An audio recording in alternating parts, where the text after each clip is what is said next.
નમસ્કાર, જય હિન્દ, જય ભારત.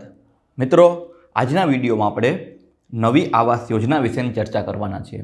મિત્રો, આપણે સૌ કોઈ જાણીએ છીએ કે 2024નું બજેટ રજૂ થઈ ગયું છે. આ બજેટ અંતર્ગત સરકારે નવી આવાસ યોજના અમલવારી કરેલી છે. મિત્રો, આ યોજનાનો લાભ કોણ લોકો લઈ શકશે, તમને શું બેનિફિટ રહેશે અને તમારે કયા કયા ડોક્યુમેન્ટની જરૂર પડશે વગેરે જેવી ચર્ચા આપણે આ વિડીયોમાં કરવાના છે. મિત્રો, તો તમે અંત સુધી બન્યા રહેજો અમારા વિડીયોમાં. મિત્રો, આપણે સૌ કોઈ જાણીએ છીએ કે નાણામંત્રી શ્રી નિર્મલા સીતારમણે 2024નું બજેટ રજૂ કર્યું હતું.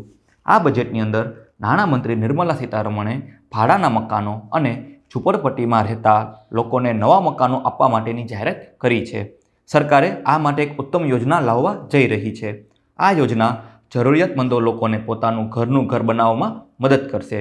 સિગ્નેટર ગ્લોબલ લિમિટેડના સ્થાપક તેમજ ચેરમેન પ્રદીપ અગ્રવાલે પણ આ બાબતે પોતાના વિચારો વ્યક્ત કર્યા છે. પ્રદીપ અગ્રવાલે એમ પણ કહ્યું કે નાણામંત્રીએ ઘરની માલિકીનું મહત્ત્વ દર્શાવ્યું છે.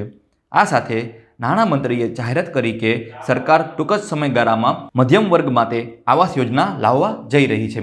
તો મિત્રો, જે લોકો પોતાનું ઘરનું ઘર ખરીદવા માગે છે તે લોકો માટે ખૂબ જ સારા સમાચાર છે. મિત્રો, તો તમે હવે આગળના સમયમાં કઈ રીતે પ્લાનિંગ કરી શકો છો તેની આપણે આગળમાં ચર્ચા કરીએ છીએ. હવે મિત્રો જોઈએ આપણે ગવર્મેન્ટ ન્યૂ હાઉસિંગ સ્કીમ.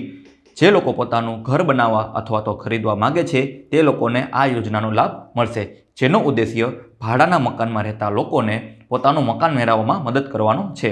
સરકારની આ યોજનાના મિડ હાઉસિંગ અને એફોર્ડેબલ સેક્ટરને પ્રોત્સાહન આપે તેવી શક્યતા છે. સરકાર આ પહેલાં પણ એફોર્ડેબલ હાઉસિંગ પર ભાર આપી રહી છે. આવકવેરાના નિયમો 1961 હેઠળ પોસાય તેવા આવાસ ખરીદનારોને કેટલીક યોજનાઓ અને કેટલીક છૂટ પણ આપવામાં આવશે.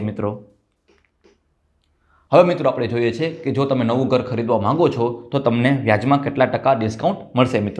તો મિત્રો, આ યોજના હેઠળ હોમ લોનના વ્યાજ દરમાં આવકવેરામાં તમને છૂટછાટ મળી શકે તેવી શક્યતા છે. અને મિત્રો, આ યોજનાનો લાભ એ લોકોને જ મળશે કે જે લોકો પહેલીવાર પોતાનું ઘરનું ઘર ખરીદવા જઈ રહ્યા છે તેવા લાભાર્થીઓ માટે જ આ યોજના લાગુ પડશે. મિત્રો, આ અંતર્ગત તમને લોન લેનારને 50,000 રૂપિયા સુધીનું ટેક્સનો છૂટ મળશે. એટલે કે મિત્રો, તમારી પાસે અત્યારે ઘરનું ઘર નથી અને તમે આ યોજના હેઠળ તમે 15 લાખ સુધીનું મકાન લ્યો છો તો તેમાં તમને જે પણ ટેક્સ લાગશે તેમાં તમને 50,000 રૂપિયા સુધીનું તમને ટેક્સમાં તમને છૂટછાટ મળશે. આ ઉપરાંત મિત્રો, જે તમારું વ્યાજદર આવે છે તેમાં પણ તમને સરકાર રાહત આપી શકે તેમ છે. મિત્રો, તમે સૌ કોઈ જાણો છો કે હમણાં જ આવે લોકસભાની સામાન્ય ચૂંટણી યોજાવાની છે. તો મિત્રો, તેને અનુલક્ષીને સરકાર પ્રધાનમંત્રી આવાસ યોજનામાં ઘણા મોટા ફેરફાર પણ કરી શકે છે. તો મિત્રો, આ ફેરફાર હંમેશા તમારા માટે લાભદાયક જ રહેશે. હવે આપણે આગળ જોઈએ છે કયા કયા ડોક્યુમેન્ટની જરૂર પડશે અને આ યોજનાનો લાભ કોને મળશે. તો સૌપ્રથમ આપણે જોઈએ છે કે આ યોજનાનો લાભ કોને મળશે. તો મિત્રો, લાભાર્થી છે તે ભારતનો નાગરિક હોવો જોઈએ, જેની ઉંમર 18 વર્ષ કે તેનાથી વધુ હોવી જોઈએ, તે લોકો ગરીબ છે અથવા તો મધ્યમ વર્ગના છે. અને જે લોકો પાસે પોતાનું કાયમી ઘર નથી તેવા લોકોને આ યોજનાનો લાભ મળશે. આ ઉપરાંત મિત્રો, જે લોકો સરકારી નોકરીમાં નથી તેવો લોકો પણ આ યોજનાનો લાભ લઈ શકે છે. હવે મિત્રો, જોઈએ છે જરૂરી દસ્તાવેજ. તો તમારું આધાર કાર્ડ, ચૂંટણી કાર્ડ, પાન કાર્ડ, જાતિનો દાખલો, આવકનો દાખલો, વય પ્રમાણપત્ર, રેશન કાર્ડ, તમારો મોબાઈલ નંબર, તમારી બેંકની ખાતાની માહિતી અને પાસપોર્ટ સાઇઝના ફોટા. અત્યારે મિત્રો આટલી વસ્તુની જરૂરિયાત તમારે રહેશે. હવે મિત્રો, સરકારના ધ્યેયો શું છે? તો પીએમ આવાસ યોજના હેઠળ સરકારે 2024-25 માટે એક લક્ષ્ય રાખ્યું છે. આ યોજના હેઠળ જરૂરિયાતમંદો લોકોને 1 કરોડ મકાન બનાવવામાં આવશે. આ યોજના હેઠળ સરકાર ગરીબ અને મધ્યમ વર્ગના લોકોને મકાન ખરીદવા માટે સબસિડી પણ આપશે. એટલે કે મિત્રો, સરકારનો જે આગળના વર્ષનો લક્ષ્યાંક છે તે 1 કરોડ ઘર બનાવી અને 1 કરોડ લોકોને પોતાના ઘરનું ઘર બનાવીને આપવાનો છે. તો આ માટે તમે પણ એપ્લાય કરી શકો છો.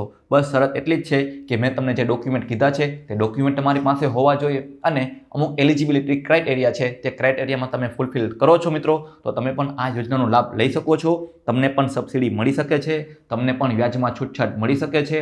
આ ઉપરાંત જે મેં તમને કીધી કે ઇન્કમ ટેક્સમાં પણ તમને હવે છૂટછાટ મળી શકે છે.